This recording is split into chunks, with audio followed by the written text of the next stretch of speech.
Thank you, Levi. Thank you. I do make the best stromboli he's ever had. You do. I do. I was there. You were there. That's right, Molly. You took over that podcast. You ate most of the stromboli and half a dozen shrimp. God. You know what we call that in Italian? Gavone. You know, the gavone. Like, you know how Levi was going, porca, porca, porca? Yeah, glutton, gavone, glutton. From the Roman gluttonous Maximus. Does the picture look like me? No, the nose is a little bit more turned up. Yeah. And the ears are a little bit pointier. And it has a better tail. You haven't seen No, I haven't seen your tail. I have seen you in a bathing suit. That's as close as I'd like to get. But thanks for sharing that. You talk. Well, that's a great start. Anyway, so I grew up in the 70s. Like you can't tell, I got a cane. I got no hair. My beard is white. At that time, there were no gluten allergies. There were no peanut allergies. We just got on with our lives. Now, kids could be taken out by a peanut butter and jelly sandwich. Now guys go to these kava bars. You know what these kava bars are like? They go in there, they're smoking like blueberry vapes. They drink chai tea lattes. They roll little tiny joints with filters at the end. I've never seen anything like this. We used to go to strip clubs. We drink scotch. We smoke cigars. And they sit around. They talk about their feelings. Feelings. We didn't have feelings. We had cocaine, but we didn't have feelings. And whatever happened to pubic hair? It's all gone. The shag is gone. Everything is hardwood now. I remember when we were young guys, you had to be very intrepid to muff dive. There was a very specific technique. You haven't heard that in a while, right? Ryan, you haven't heard that in a while. There was a very specific technique. Let me display it. You wanted to get those loose hairs out of the way so you wouldn't choke. It was sort of like a Nintendo game cartridge in the 80s, when you had to blow the dust out. Now, post-menopause, I'm still doing the blow, but it's to get the cobwebs out. And menopause was a challenging time for us. I like to call it the thermostat wars. We used to have our own climate crisis in the house. She'd set the thermostat to like 62. I would run and set it to 72. We were in the bedroom one night and I experienced intermittent flurries indoors for the first time. We're in bed and I hear bzzz, a little faster, a little louder. Bzzz. Here I am thinking Pixie's warming up in the bullpen. Bzzz. But no, she just grabbed that little fan off the nightstand and was trying to cool herself off. Had a very different buzzing in mind. Italian women, I've grown up around generations of Italian women, and I could tell you, they talk incessantly. They never stop. And that leads me to the conclusion that for all those years, I learned that they can actually breathe through their ears. And that whole excuse of, I'm not sucking it because I can't breathe, went right out the window. Levi, how am I doing on time? About 3 minutes. I have 3 minutes left. You're at 3 minutes. I'm at 3 minutes, even with all that Marla oinky stuff. Really? All right, that's cool. So, yeah, at this point in my life, I reflect back, and clearly I would much rather be going through acne than arthritis.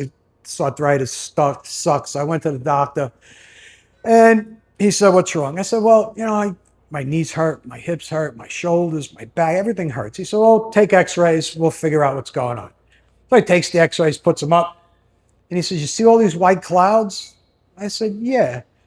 He goes, "Do you know what they are?" I said, "Well, if I knew what I had, I wouldn't have come here and wasted my time with you today." I said, "But I'll take a guess." "Bone cancer?" He says, "Well, no, it's not that severe." He says, "You have arthritis. You have it in all your joints, and you have it from head to toe." He says, "I could give you something to, relieve some of the inflammation, but, arthritis makes everything stiff." Not everything.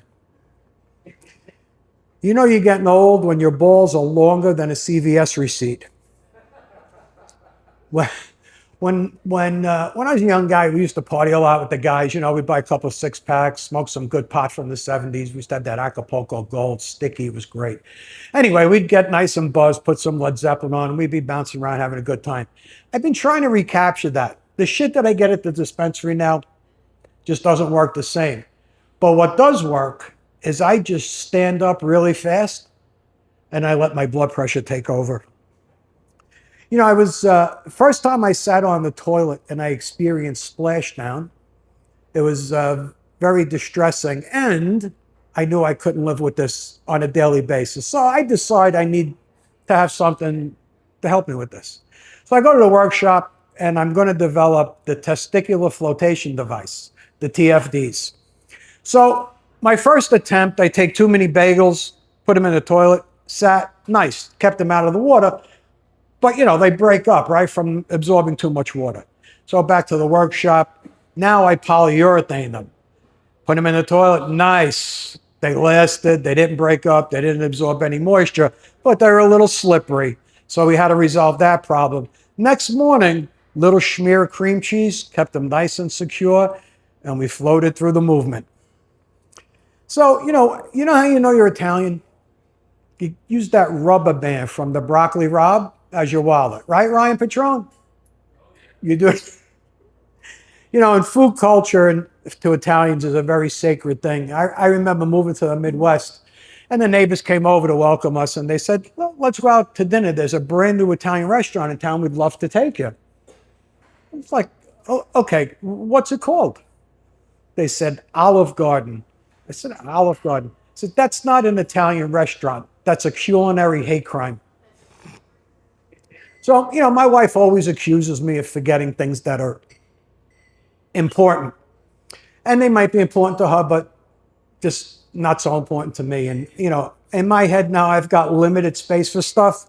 You could tell because I have to have a little cheat sheet up here while I'm telling jokes. Anyway, when she accuses me of that, I tell her all the time, listen, if it's important, I'll remember it. And she says, no, you don't. And so I have to admit, I do have Italian Alzheimer's. That's where you forget everything except the grudges. So we're preparing for a month-long trip to Italy, and we're going through a number of different things now. We're going through all the shopping. Every day we get 10, 12 boxes from Amazon. The little Amazon guy who was a skinny little twerp is now walking around like a big buff muscle guy because he's been carrying packages every day back and forth to the house. We got the returns happening. She returns maybe half of what we got. And then I decide I'm going to take language lessons. So I download an app, going through the language lessons. It's starting to get progressively more difficult, like sentence construction and conjugation of verbs. Seems like the only thing that I got out of doing this app is a second Italian woman that just yells at me constantly every day. All right, guys, that's my time. I'm Uncle Rocky. Welcome Levi back. Thanks, Eds, for having us.